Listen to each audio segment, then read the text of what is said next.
traveling alone versus traveling with a friend.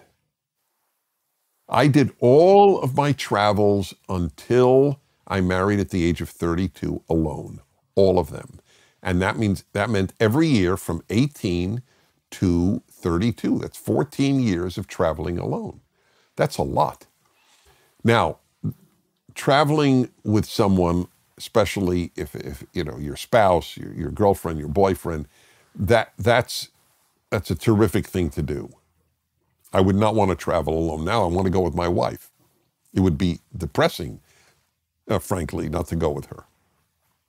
But there is a massive, massive advantage in going alone, because you must then relate to the society. You can't relate to your cultural friend, the friend from your culture.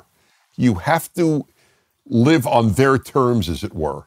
It's a very different experience. Also, you are much more likely to be invited to homes if you're alone. And other tourists will, I remember how many people when I was young, and how many people would go, oh, you're on your own? Join us for dinner. And I had much better dinners with all these tourists who picked me up. And I'm a guy, you know, girls must get this more than I, but I got it a lot. You're alone? Join us. My wife and I would love to have you for dinner. I thought it was a great idea. But I like people. I don't like humanity, but I really love people. And it was, there were massive advantages. I learned a great deal traveling alone. Go to places off the beaten track, okay? It's great to see the usual places because they're fascinating. Every country's fascinating. There's no country that's not fascinating.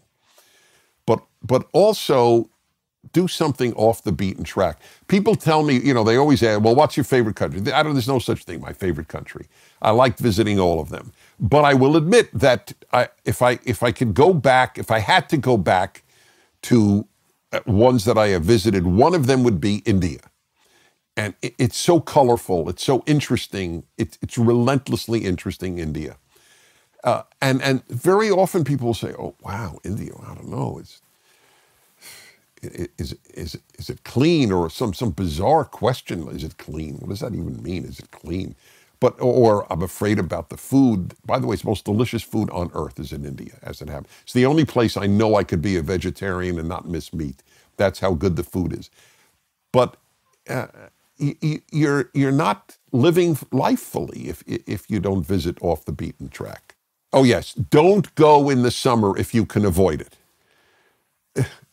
First of all, it's so hot in so many places. And secondly, the lines are so long. Now, if you're a big fan of tourists and lines, go in the summer. But if you're a big fan of seeing what you want to see in those countries, try to go some other time.